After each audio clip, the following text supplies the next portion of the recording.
এটা হচ্ছে অ্যারিথমেটিক পাইপলাইনটা কি বলছে।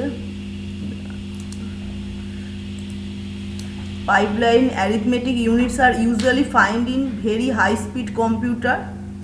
দেখলেই তো যে মানে যেহেতু এখানে কস্টটা বেশি লাগছে, আমরা হচ্ছে মানে স্পিডটা বেড়ে যাচ্ছে, সেইখানে হচ্ছে কোথায় ইউজ হয় সেটা বলেছে। They are used to implement floating point operation. Floating point মানে পয়েন্ট দিয়ে যেগুলো হয়।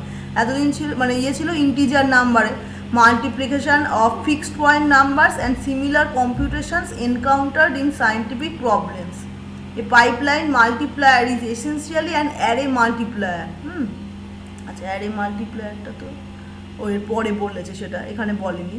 আচ্ছা, with special address design to minimise the carry propagation time during the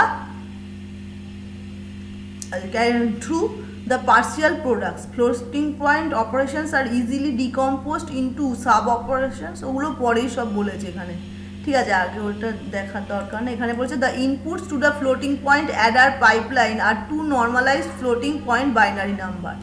একটা হচ্ছে X equal to A into two to the power a বলেছে। এবার এ আর beta কি সেটা হচ্ছে আমাদের দেখতে হবে। এখানে যে ক্যালকুলেশনটা করেছে যে X is equal to A into two to the power a আর Y equal to B capital B into two to the power small b. এবার বলছে A and B are two fractions that represent the mantissas and a and b small এগুলো। A R beta কি হচ্ছে এক্সপোনেন্টটাকে আমার ধরছি আমরা, পাওয়ারটাকে, আর ফ্র্যাকশনটাকে হচ্ছে ক্যাপিটালগুলো। The floating point addition and subtraction can be performed in 4 segment. এবার সেটা কি করে হচ্ছে সেটা এখানে একটা ফ্লো চার্টে বলেছে, সেগমেন্টে। এই যে ছবিটা পরে দিয়েছে, দাঁড়াও এখনই ফার্স্টেই বুঝবে না। এই যে এইখানে দেখো একটা একটা তোমাকে দিয়েছে, একটা এক্সাম্পল দিয়েছে, এক্সাম্পল থেকে হচ্ছে আমরা বুঝতে পারবো যে এই যে এইটা বলছে, বললাম যে এই যে ইয়ে পার্টটা ধরছে যে 10 টু দি পাওয়ার 3 কোনো পাওয়ারে থাকলে সেটা হচ্ছে স্মল এ আর স্মল বি। আর এই যে ফ্র্যাকশন পার্টটা 0.8200 এরকম কিছু যদি ক্যালকুলেশন করতে চাই, 0.95 এরকম হচ্ছে, তখন আমি সেটাকে এখানে রাখবো। তাহলে এইটাকে দেখো কোনটাকে কি বলে সেটা মনে রাখবে, তো আগে মনে করেছো ওই যে তোমরা ইয়েতে যখন ছিলে যে ম্যান্টিসা পার্ট, এই যে টোনটাকে কি বলে, আর এক্সপোনেন্ট, এক্সপোনেন্ট ওই যে পাওয়ার, এই যে ম্যান্টিসা আছে এখানে দাগ দিলে ইয়ে হয়ে যাচ্ছে, ওটা আর দেখা যাচ্ছে না, আর বেশি দাগ দেবো না। এই যে ফ্লো চার্টটাই দেখিয়েছে, দেখো কি করে ক্যালকুলেশনটা হচ্ছে। এই যে এক্সপোনেন্টগুলো হচ্ছে বলছে স্মল এ বি, এটা হচ্ছে আর এর মধ্যে আমার রাখছি, আর যে ম্যান্টিসা হচ্ছে ক্যাপিটাল এ ক্যাপিটাল বি, সেটা হচ্ছে রাখছি করে। সেগমেন্ট ওয়ানে আমি কি করছি, কম্পেয়ার করছি এক্সপোনেন্টস বাই সাবট্রাকশন করে, ডিফারেন্সটাকে আমি কি করছি এখানে নিয়ে আসছি।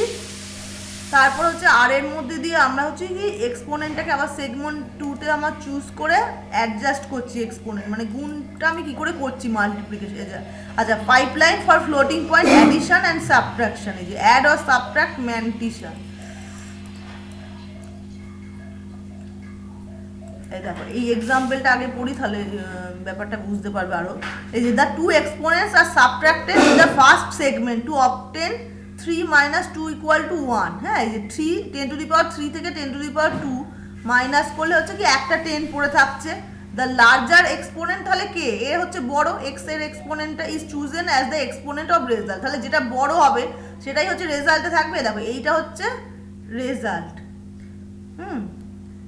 জেডটা হচ্ছে জেডের মধ্যে আমি রেজাল্টটা রাখছি। The next segment shifts the mantissa of Y to the right to obtain এই যে 0.9504।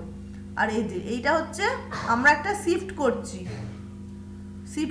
ম্যান্টিসা অফ ওয়াই মানে যেটা পরে, এক্সটা তো বড়, এক্স এর মধ্যে যে 10 টু দি পাওয়ার কিউব আছে ওটা আমি জেড এর মধ্যে রাখছি, আর এইটা আমি কি করছি একটা ঘর হচ্ছে আমি শিফট করছি রাইটে। দেখো 82 দুটো জিরো ছিল, সেখান থেকে একটা শিফট করলে 0.0820 হয়ে যাচ্ছে করে। This aligns the two mantissa under the same exponent. তাহলে অ্যাডিশন করে আমি কি করতে পারছি এবার, of the two mantissa in segment 3 produces the some.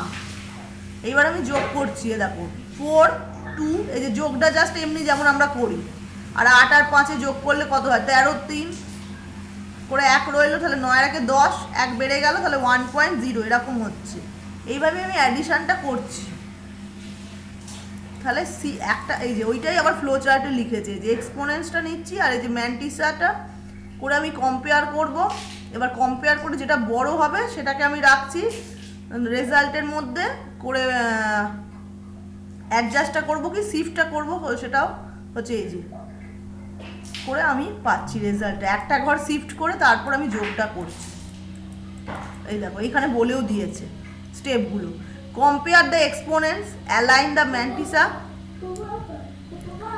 Add or subtract the mantissa, normalize the result. রেজাল্টটাকে হচ্ছে নর্মালাইজ করতে হবে।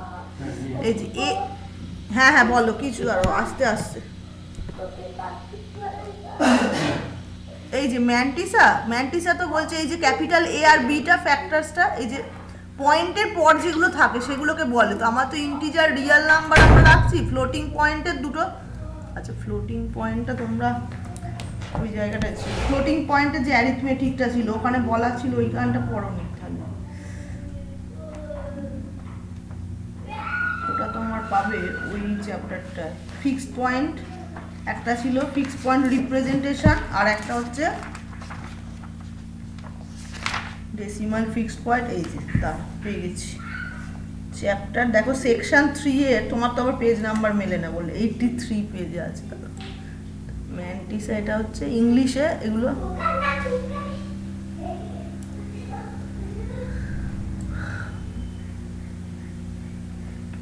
এই যে ফিক্সড পয়েন্ট রিপ্রেজেন্টেশন আর ফ্লোটিং পয়েন্ট। ফিক্সড পয়েন্টে আমরা করি সোজা বেশি, আর এটা তো ফ্লোটিং পয়েন্টে যেটা পয়েন্টের ইয়ে করে সেগুলো তো গুণ করেছো binary two decimal, decimal two এই যে ফ্লোটিং। এই দেখো এইখানে বলেছে রিপ্রেজেন্টেশনটা কাকে। দেখো এটা হচ্ছে ম্যান্টিসা আর এক্সপোনেন্ট। এই যে ফ্র্যাকশন পার্টটা এই জায়গাটা এই যে জিরোর পর মানে এর আগে কোনো মানে তোমার নাম্বার নেই, মানে 1 পয়েন্ট সামথিং থাকলে তো কিছু হবে, এটা 0 পয়েন্ট বলে যা থাকবে। যে the floating point representation of a number has দুটো পার্ট থাকছে। The first part represents a signed fixed point number called the mantissa. First পার্টটাকে বলছে, হ্যাঁ এইটাকে mantissa. The second part designates the position of the decimal or binary point and is called the exponent. হ্যাঁ মানে এরকম তুমি নাম্বারটা যখন লিখছো এই যে m ইন্টু দেখো mantissa ইন্টু এই যে m into r small r to the power small e। Small ইটা হচ্ছে এক্সপোনেন্ট, ঠিক আছে। এবার কতগুলো মানে 10 টু দি পাওয়ার 4 মানে 4টে জিরো হয়ে যাবে তোমার, 10 টু দি পাওয়ার কিউব মানে 3টে জিরো। ওই অনুযায়ী তো পয়েন্টটা তোমার আবার সরে যাবে ওটা যদি তুমি গুণ করে পুরোটা বসাও। কিন্তু আমাদের তো সেরকম এমনভাবে রিপ্রেজেন্ট করে দেখো দ্য ফিক্সড পয়েন্ট। দেখো এখানে দিয়ে দিচ্ছি এক্সাম্পল। দেখো ডেসিমাল নাম্বার 6132.789, সেটাকে আমি ফ্লোটিং পয়েন্টে কি করে রিপ্রেজেন্ট করব। এই যে দেখো 10 টু দি পাওয়ার 4 করে দিয়েছি, তাহলে কি পয়েন্টটা আমার সরে যাবে একদম আগে, 4টে ঘর আগে সরে গেলে তাহলে আমার কি হচ্ছে 10 টু দি পাওয়ার 4। এগুলো তো ম্যাথসে করেছিলে 0.6132 হয়ে যাচ্ছে, ঠিক আছে। মানে এই যে এইটাকে পয়েন্টটাকে আমি সরিয়ে দিচ্ছি, ঠিক আছে। এটা তো আমার ছিল ডেসিমাল নাম্বার, এরকম করে আমি সেটাকে ফ্লোটিং পয়েন্ট আমি রিপ্রেজেন্ট করছি ফ্র্যাকশনে।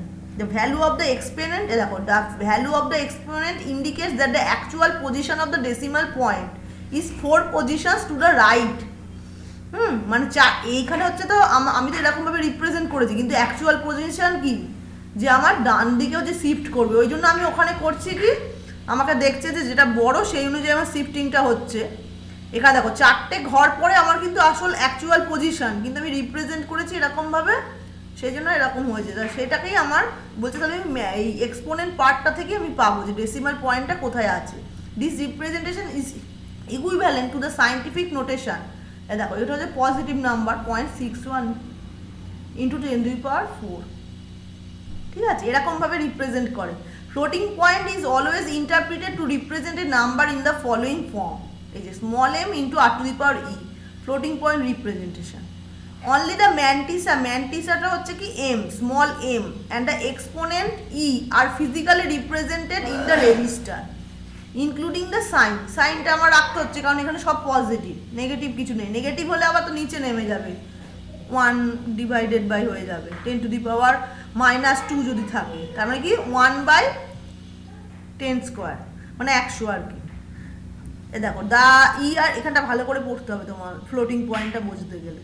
Physically represented in the register আছে the radix r and the radix point position of the mantissa are always assumed. এখানে হচ্ছে আমার যেহেতু পয়েন্টটাকে আমি সরিয়ে আমি ওটাকে করছি, হ্যাঁ মানে আসল পজিশনটা আমার বোঝা যাবে এই এক্সপোনেন্টটা থেকে, যে এই পয়েন্টটা হচ্ছে 4টে ঘর পরে আছে কিন্তু আমি রিপ্রেজেন্ট করেছি এরকমভাবে।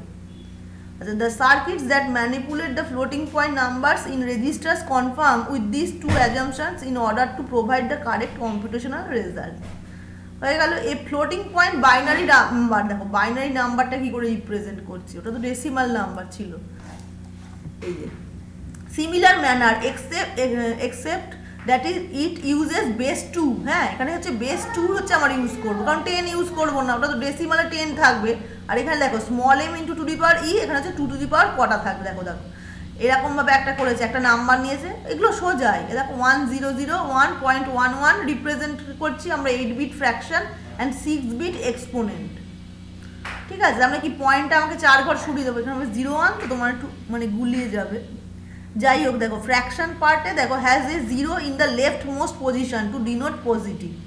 এটা হচ্ছে 0, মানে আমরা যখন বাইনারিতে পজিটিভ কি করে বোঝায়, যে পজিটিভ সাইনটাকে আমি 0 দিয়ে বোঝাই, আর যদি লাস্টে এই বাঁ দিকে যদি আমার 1 থাকে তাহলে সেটা নেগেটিভ হয়। এটা আরেকটু কমপ্লেক্স, ফিক্সড পয়েন্টটা করাই সুবিধা, ফ্লোটিং পয়েন্ট আরও তো পয়েন্টের এই দেখো মাথাটা গুলিয়ে যেতে পারে। The binary point of the fraction follows the sign bit but is not shown in the register. The exponent has the equivalent binary number হচ্ছে +4। এ দেখো এক্সপোনেন্ট দেখো 100 মানে কি 4, তার মানে এটা কি +4। The floating point number is equivalent two তাহলে m into to the power ই, মানে এখানে কত লিখেছে দেখো পয়েন্টটা আমি রেখেছি, কারণ 0টা তো তোমার সাইন 0.100। এই যে এই নাম্বারটাকে করেছি আমি কি করে। এবার 4টে পজিশন পরে আমার হচ্ছে পয়েন্টের অ্যাকচুয়াল পজিশন, তাহলে সেটা আমি বোঝাবো কি করে +2^4। নর্মালাইজড করবো কি করে, নর্মালাইজেশনটা যেটা আমরা লাস্টে করলাম ওইখানে আমাকে তো কারেক্ট করতে হবে। নর্মালাইজড মানে এটা ডিবিএমএসও পড়বে, এরপরে আছে এই যে a floating point number is said to be normalized if the most significant digit of the mantissa is non zero. ঠিক আছে, for example the decimal number 350 is normalized but দেখো 00035 is not। ঠিক আছে, মানে আগে তো 0 রয়েছে, 0 থাকা মানে তো 0-র পরে যাই থাকবে 0 হয়ে যায়। তাহলে কি হচ্ছে নর্মালাইজড আমি যখনই বলবো তখন হচ্ছে আমার মানে ফার্স্টের বিটটা কোনো নন জিরো থাকবে, মানে 35। এই যে এক্সাম্পলটা দেখলেই তোমরা বললেই পড়ে যাবে, এখানে এত সুন্দরভাবে লেখা আছে। দেখো তাহলে 350টা হচ্ছে নর্মালাইজড, কিন্তু 00035 is not, regardless of where the position of the radix point is assumed to be in the mantissa. The number is normalized only if its leftmost digit is non-zero. ঠিক আছে, তাহলে দেখো 8 বিট বাইনারি নাম্বার, এটা হচ্ছে এবার বাইনারিতে বলছে যে 3টে 0, এটা হচ্ছে নর্মালাইজড নয়, কারণ হচ্ছে কি ওই যে 0টা লিডিং করছে। এবার আমি কি করবো, ওই পয়েন্টটাকে সরিয়ে দেবো করে দেখো the number can be normalised by shifting if 3 positions to the left and discarding the leading zeros to obtain. এই যে এরকম হয়ে গেল, মানে আমি নর্মালাইজড করার জন্য আমি পয়েন্টটাকে সরাচ্ছি, তাহলে আমার তো সেটাকে রিপ্রেজেন্ট করতে হবে যে কত ঘর আছে ছিল। 3টে ঘর যদি আমি সরি তাহলে 2 কিউব, যেহেতু এটা বাইনারি। ঠিক আছে, the 3 shifts multiply the number by 2 cube. 2 cube মানে কি 8, to keep the same value for the, কিন্তু আমাকে তো ভ্যালুটা রাখতে হবে, আমি ওটাকে রিপ্রেজেন্ট করছি নর্মালাইজড ভাবে, সেই জন্য the exponent must be subtracted by 3। ঠিক আছে, normalized numbers provide the maximum possible precision for the floating point number. A 0 can not be normalized because it does not have a non zero digit. ঠিক আছে, 0 হচ্ছে আমি normalized করতে পারবো না। It is usually represented in floating point by all zeros in the mantissa and the exponent. তাহলে এই জায়গাটা ভালো করে পড়লে ফ্লোটিং পয়েন্ট ব্যাপারটা তোমরা বুঝতে পারো যে কি বোঝাতে চাইছে। ম্যান্টিসা এক্সপোনেন্ট কেন আমরা নর্মালাইজড করছি, ফ্র্যাকশন পার্টটা কীভাবে রিপ্রেজেন্ট, যেরকম মানে আমরা একটা ডেসিমালকে এই যে নর্মালাইজড করে আমি এরকমভাবে দেখাচ্ছি। দেখো 0, এই যে 4টে ঘর আমি জাস্ট পয়েন্ট সরাচ্ছি বলে 10^4 হচ্ছে, এটা ডেসিমালি। আবার বাইনারিতেও একই, আমি 2^, লিখবো, যেটা বেস হবে সেটা 2^4 করে আমি পয়েন্টটা জাস্ট সরিয়ে দিলাম। এইভাবে রিপ্রেজেন্টটা হচ্ছে আর কি। দেখো আমি যেটা বললাম, complicated arithmetic operations with floating point numbers are more complicated than arithmetic operations with fixed point. ওই জন্য ফিক্সড পয়েন্টটাই আগে পড়িয়েছি। ওগুলো তোমাদের দেখবে যেগুলো অ্যাডিশন সাবট্রাকশন ওগুলো তাই করেছি, এগুলো মনে হয় করায়নি। ফ্লোটিং পয়েন্টটা হচ্ছে আরও কমপ্লেক্স, আর ওই জন্য কী করছে, and their execution takes longer and requires more complex hardware. তো যেই কমপ্লেক্স হবে আরও সবই কমপ্লেক্স হবে। মানে এটা তুমি ক্যালকুলেশন করতে গেলে নিজেই বুঝতে পারছো যে অনেক কিছু দেখতে হচ্ছে, যে পয়েন্টের পজিশনটা আমার দুটো পার্টকে আমাকে খেয়াল রাখতে হচ্ছে। এই দেখো এইগুলোই সব বলেছে, এগুলো পড়লে ভালোই লাগে। এই যে সায়েন্টিফিক কম্পিটিশনস, এই যে কিন্তু এই যখন দরকার আমার ফ্লোটিং পয়েন্ট, ওই যে সায়েন্টিফিক রিসার্চে তখন তো লাগবে। আমাদের দরকার নেই অতটা, এমনি ফিক্সড হলেই হয়ে যায়, কিন্তু বড় বড় ক্যালকুলেশনে তখন তো লাগবেই। নাসডাটা ইউজ হয়। এই যে however floating point representation is a must for scientific competition. ঠিক আছে, কারণ পয়েন্ট তো ওদের ফ্র্যাকশানেই তো আসে, পুরো ইয়েটা তো আর হোল নাম্বারে আসে না, পুরো ফিক্সডে। দেখো because of the scaling problems involved with fixed point competitions many computers and all electronics calculators have the built in capability, ওই যে সায়েন্টিফিক ক্যালকুলেটারে থাকে, capability of performing floating point arithmetic operations. Computers that do not have hardware for floating point computations have a set of subroutines to help the user. এগুলো সব বলেছে floating point. এই যে discuss করছে কি 10 নাম্বার চ্যাপ্টারে বলছে।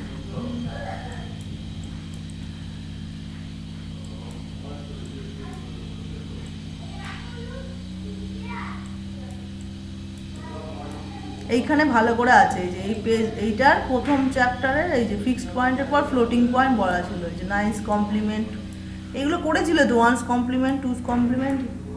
ফ্লোটিং পয়েন্টটা মনে হয় পড়োনি। সাইন নাম্বার,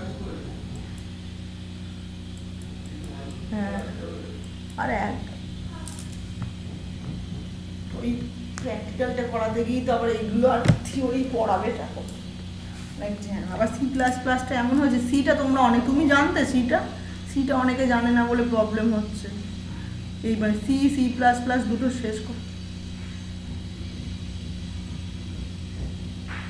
সি এর বইটাও করেছে, সি এর বইটাও পড়বে, যে এগুলো পরের দিকেরগুলো, যেগুলো এখন মানে লাস্টের চ্যাপ্টারগুলো, ওগুলো তো আসলে ওগুলো বাদ দিল না কেন বলতো, তোমরা মানে ওই জিনিসগুলো না শিখলে আবার কিছুই শিখতে পারবে না, ওই জন্যই আমার মনে হয় বাদ দেয়।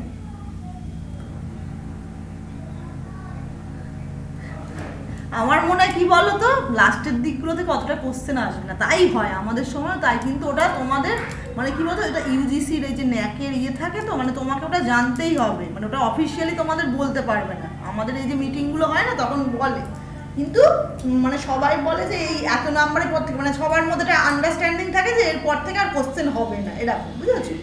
এবার একটা তোমার তো ওরকম রাখবেই, তোমার তো যেহেতু সব পার্ট থেকে একটা করে, এবার অর থাকবে তুমি করবে, এই আর কি ব্যাপার। তো প্রথমগুলো থেকে করবে, প্রথমগুলো অনেক আছে, সেগুলো থেকে পেয়েই যাবে, এবং ওটা কোনো চাপ নেই। কিন্তু ওটা কী বলতো, অফিসিয়ালি তোমার ইউনিভার্সিটি থেকে তোমার বলতে পারবে না, তাহলে তোমার ইয়েটাই হবে না, কোর্সটাই তাহলে হবে না, এই আর কি। ওই জন্যই মনে হয় করলো না তো এতদিন, যখন সব বেরিয়ে গেছে আমাদের ওই C++ ওই লাস্টের ওগুলো তো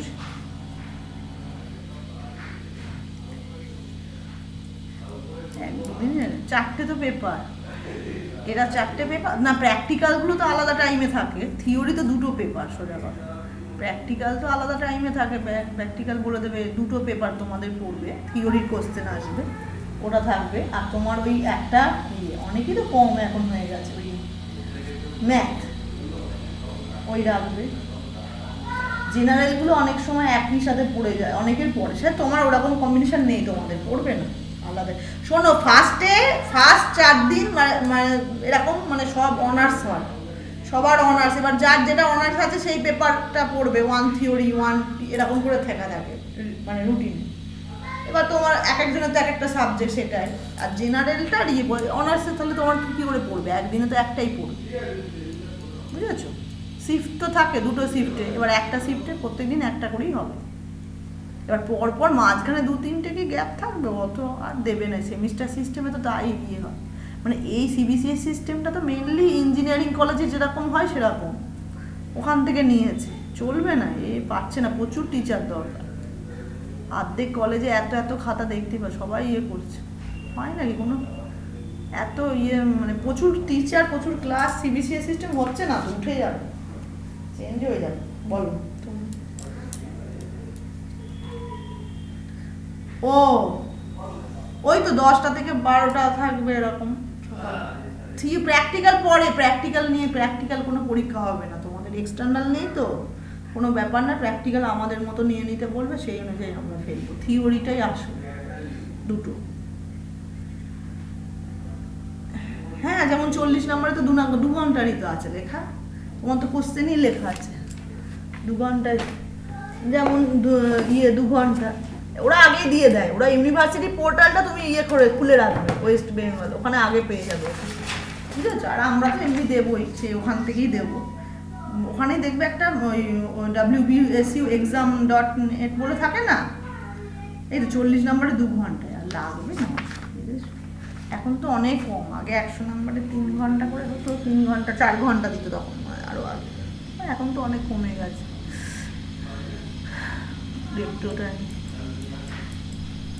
হ্যাঁ 10টা থেকে ওই রকমই, 10টা থেকেই শুরু হয়, 10টা নাহলে 11টা থেকে শুরু করবে এরকম, 10টা সকালে শিফটে, জেনারেলটা মনে করো পরের শিফটে থাকলো, যেতে হলে তখন তো তোমার পুরো ওই কলেজে যেতে হতো, কোন কলেজে সিট পড়তো সেটা অ্যাডমিট কার্ড যতদিন না আসবে তুমি জানতেই পারতো না। আমাদের অবশ্য মনে হয় বিরাটি কলেজ এইসব কলেজে আসে পরে এডমিট কার্ড, যাই হোক এটা তো অনলাইন বলে অনেক ঝামেলা কম, অনলাইন তখন আবার সেখানে যেতে হতো কোথায়, সেটা আবার লেখা থাকতো অ্যাডমিট কার্ডে। আচ্ছা এটা হলো, আর কোথায় করছিলাম আমরা, ফ্লোটিং পয়েন্টেরই ইয়েটা, ও কোনো ইয়ে নেই, ওখানে তো দিয়েই দেবে, আর তো তোমার নাম্বার 2 ঘন্টা পর, তারপর তো 8 ঘন্টা ইয়ে ঠিয়ে থাকে, খাতাটা জমা দিলেই হবে, অনেকেই তো দেরি করে দিচ্ছে, কি করবো, অত নেই, তাও আমরা বলছি যেটা রুল, মেল করে দেবে, বেশি দেরি করেই বা তুমি কি করবে এখন। এখন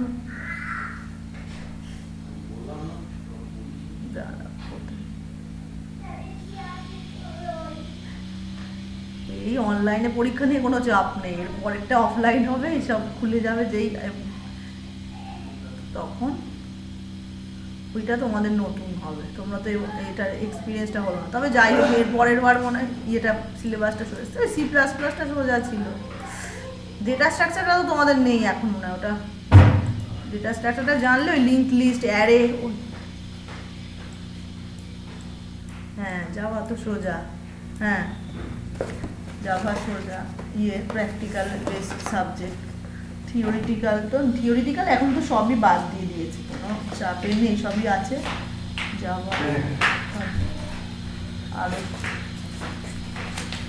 পাইথন তোমাদের এসিসিতে আছে, স্কিল এনহ্যান্সমেন্ট, আরে পাইথন তো এখন 8-9-এ ঢুকিয়ে দিয়েছে, এগুলো তো ইউজিসি করেছে, এই যে সিলেবাসটা তো ইউজিসি করেছে, এটা তো আর আমরা করছি না। এবার পাইথন এখন স্কুল লেভেলে চলে গেছে, ওই জন্য সি তোমাদের শেখায়নি, ওই জন্য পাইথন তোমাদের এসিসি আছে, এসিসি নিতে হবে, এসিসিটা সেম 3 না সেম ইয়েতে ওই আছে, তখন তুমি নেবে। তারপরে আর প্রোগ্রামিং, এখন সব প্রচুর ল্যাঙ্গুয়েজ বেরিয়ে গেছে, সেইগুলো তোমাদের শিখতে হবে। পাইথন তো এমনি শিখে নিতে, আর পাইথন সোজা, এই জানলে ওখানে তো আরোই কিছুই নেই, মানে একদম লিখবে জাস্ট, খাটনিটা কম, ওই জন্য তো জেনারেলে রয়েছে, জেনারেলের ফার্স্টেই রয়েছে পাইথন, সি ওদের শেখায় না, বেশি লিখতেই হয় না কোডিং। C++-এ তো এইসব ক্লাস করতে হয়, পাবলিক ক্লাস, এই ডেটা স্ট্রাকচার ওইগুলো, তোমাদের নেটওয়ার্কিংটা আছে, নেটওয়ার্কিংটা ইম্পর্টেন্ট, তারপরে তো ওইগুলো আছে তোমাদের, তো জাভা বললে, জাভা প্রোগ্রামিং ইন জাভা এইটা রয়েছে সেমিস্টার, আর ডিসক্রিট স্ট্রাকচার, মেনলি কম্পিউটার সায়েন্সটা তো অঙ্কের, ম্যাথসটা যেহেতু তোমরা অনার্সে, জেনারেলে এইসব থাকে না, তোমাদের ওই ম্যাথের পোর্শনগুলো, ম্যাথ ফিজিক্সের দেখবে ওই পোর্শনগুলো বেশি দেবে। আমাদের তো 200 নাম্বারের ছিল আগেকার সিলেবাসে, 200 নাম্বারের ম্যাথের পুরো পেপার জানতে হতো। তারপরে তোমার এই যে এমসিএ যে এন্ট্রান্সটা হয় পুরো ম্যাথের ওপর, ম্যাথ জানলে সবই তারা ভালো চান্স পায়। মানে কম্পিউটার সায়েন্স মেনলি এসেছে তো আমরা কি যারা নেয় অনেকেই দেখে না, ভাবে ওয়ার্ড এক্সেল মানে কম্পিউটার নয়, এই যে সব এইসব ম্যাথামেটিক্যাল ক্যালকুলেশন, অনার্স যে কোনো সাবজেক্টই শক্ত, কিন্তু আমরা তো সেই মাধ্যমিক উচ্চ মাধ্যমিক লেভেলে ওইটা দেখে বুঝতে পারি না। যে কোনো তুমি জিওগ্রাফিতে তো আরও পড়তে হয়, সবই যেটা নিয়েই পড়বে, সব সাবজেক্টই অনার্স মানে প্রচুর জানতে হবে তোমাকে। এই তারপরে এইটা তো আছে ডিসক্রিট স্ট্রাকচার, আর এই যে থার্ড সেমে রয়েছে ডেটা স্ট্রাকচারও তো প্রচুর, ওইসব অ্যালগোরিদম এক গাদা। অপারেটিং সিস্টেমটা আবার সোজা দিয়েছে ওই জন্য, তখন 3টে পেপার। কম্পিউটার নেটওয়ার্কিংটাও সোজা খুব, নেটওয়ার্কিং এখন তো সবই নেটওয়ার্কিংয়ে প্র্যাকটিক্যালি হয়, অপারেটিং সিস্টেমটাও সোজা। তারপরে এগুলো আবার এই যে ডিজাইন এইসব অ্যালগোরিদম জানতে হবে, অ্যালগোরিদম না জানলে তুমি তো পারবে না। তোমাদের সব ওই এসিসিতে আছে, দেখো না, প্রোগ্রামিং ইন পাইথন এসিসিতে আছে, ওটা সেম 3তে, এখন কিছু নেই। এইগুলো তোমাদের সব মানে আগে তো তোমাদের ম্যাথটা পর আছে, বিকেসিতে আবার অল্টার করে দেয় ম্যাথ ফিজিক্স। যাই হোক, তোমরা প্রথম দুটো ম্যাথ পড়বে, পরের দুটো ফিজিক্স পড়ে নেবে। ডিবিএমএস আছে, ডিবিএমএসটা সোজা, সফটওয়্যার ইঞ্জিনিয়ারিং সেম 4টা সোজা, মানে বেশি পড়তে ডিবিএমএস সবই সোজা। এইগুলো হয়ে গেল। আর প্রোগ্রামিং তখন আছে এসিসি 2, আর প্রোগ্রামিংটা জানতে হবে। আর এইগুলো সব নতুন ঢুকিয়েছে, যে same 5, internet technology, theory of computation, এগুলো খুব। আর এই যে মাইক্রো প্রসেসর, এটাও খুব ভালো। হ্যাঁ হ্যাঁ হ্যাঁ, এইগুলো নিয়ে তো এখন রিসার্চ করতে হবে, এখন তো সেই হিসেবেই সিবিসিএসটা করা।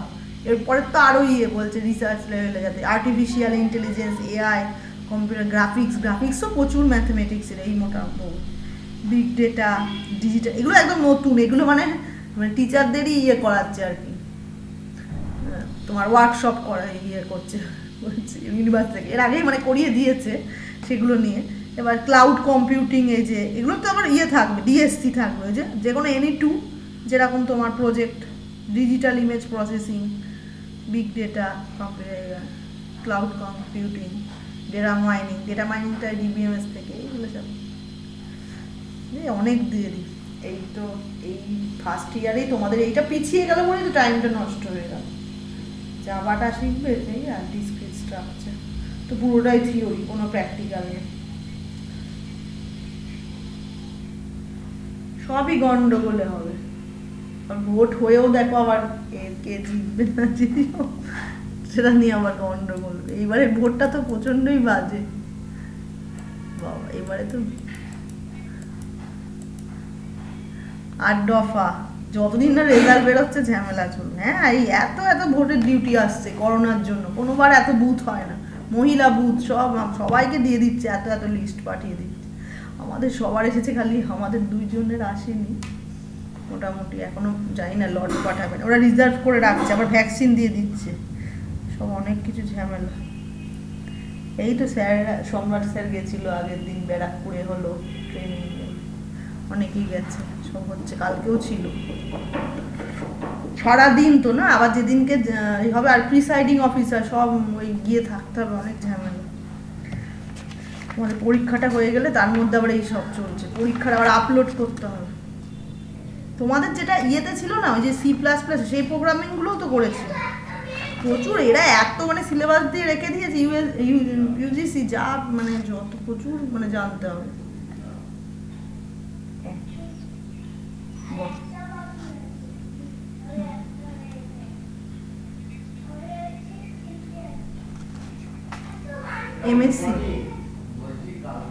এমএসসি এমটেক এখন তো মানে প্রচুর পড়তে হয়, সেটাই হচ্ছে ব্যাপার।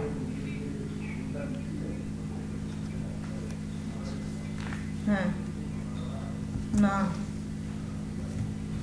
কেন জ্যামটা তোমার থেকে হবে না? তোমার ওটা এমএসসি পর দিতে পারবে বলছো? হ্যাঁ, কম্পিউটার সায়েন্সের নেই কেন? আগে দেওয়া যেত না? তাহলে কি ম্যাথসের আছে?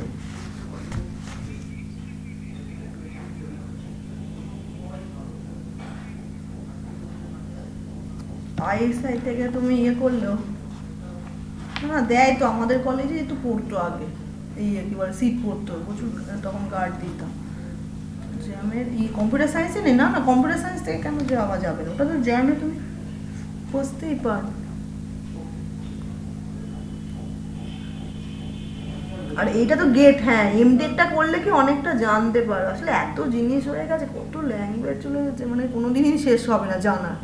পিএইচডি, তারপর বলবে পিএইচডি করো, এই করো, মানে এই আর ওই জন্যই তো সব প্রাইভেটে চলে যাচ্ছে, এই যে ইঞ্জিনিয়ারিং কলেজে কি থোড়াই জানে, ওরা তো পরীক্ষার আগে পড়ে 1 মাস, আর ওদের তো সবই ইন্টারনাল। তুমি ভাবো না ওই যা ওরা কিন্তু আলটিমেটলি মানে তুমি যদি রিসার্চ করো তখনই কিন্তু এগুলো লাগবে, এত পড়াশোনা ওই লেভেলে তুমি যদি যাও, মনে করো আইআইটিতে গেলে তখন এই পড়াশোনাগুলো লাগবে। আর তুমি যদি প্রাইভেটে এমনি কাজ করো, তোমাকে তো জাস্ট সেই ট্রেনিংটা দিয়ে দেবে, সেই ট্রেনিং অনুযায়ী তোমাকে কাজ করতে হবে।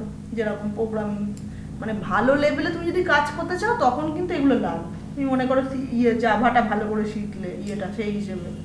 আর এমনি পাতি চাকরি করতে গেলে আর তোমার তো তাহলে এমনি সবাই ওই জন্য বিটেক করেই জয়েন করলো, ওই হিসেবে করলো। তখন সিটিএস টিসিএস এইগুলো যে ক্যাম্পাসিংগুলো হয় বিটেকটা, এবার বিটেকে তো ওরা বেশি নেয়, এত ইঞ্জিনিয়ারিং কলেজ হয়ে গেছে বলে ওরা আর কি এত কি থোড়াই জানে, এত ওদের অত পড়ে নাকি, ওদের 6 মাস করে টাইম পায়। আমি পড়িয়েছি অতটা, যাই হোক ওরা কম টাইমে অনেকটা বেশি পড়ে। ওই মানে ওদের সিলেবাসটা আবার কী বলতো মানে অ্যাপ্লাইড, মানে যতখানি আমাদের যেমন কি মানে পুরো থিওরিটিক্যাল ব্যাপার স্যাপার বেশি জানা, যেহেতু এটা তোমার কম্পিউটার সায়েন্স মানে তুমি অনার্স, তারপর মাস্টার্স করতে গেলে তোমাকে তো পুরো সাবজেক্টটা জানাচ্ছে যে ম্যাথমেটিক্স এত পার্ট, তাও তো এখন প্রচুর মানে থিওরিটিক্যাল পার্টটা প্রচুর বাদ দিয়ে দিয়েছে, আগে আরও ছিল।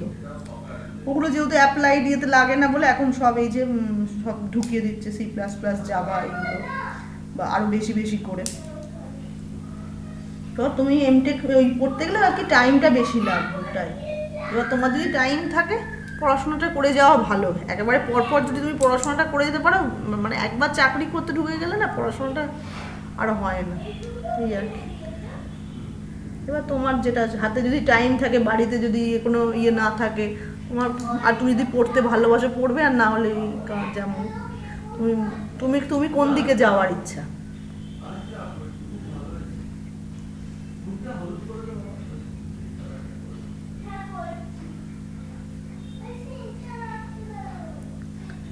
হ্যাঁ, সে তো ক্যাম্পাসিং সবসময়ই হয়। আমার এমনি এখানে অনার্স পড়ে কিছু পাবে না, তুমি এমএসসি পড়ে তারপরে সেন্ট জেভিয়ার্স টেভিয়ার্স এই সব ভালো ভালো কলেজে এমএসসি যেটা হয়, প্রেসিডেন্সিতে আছে মানে ম্যাথসগুলো ছিল, ফিজিক্স, যাই হোক ইউনিভার্সিটি থেকে করলে ভালো, তখন তোমার থাকে। আর যদি তুমি এমটেক ওই যেতে চাও তখন তো তোমাকে গেট দিতে হবে, সেটা তো আবার এমএসসি করে ওইটা টাইমটা বেশি লাগবে।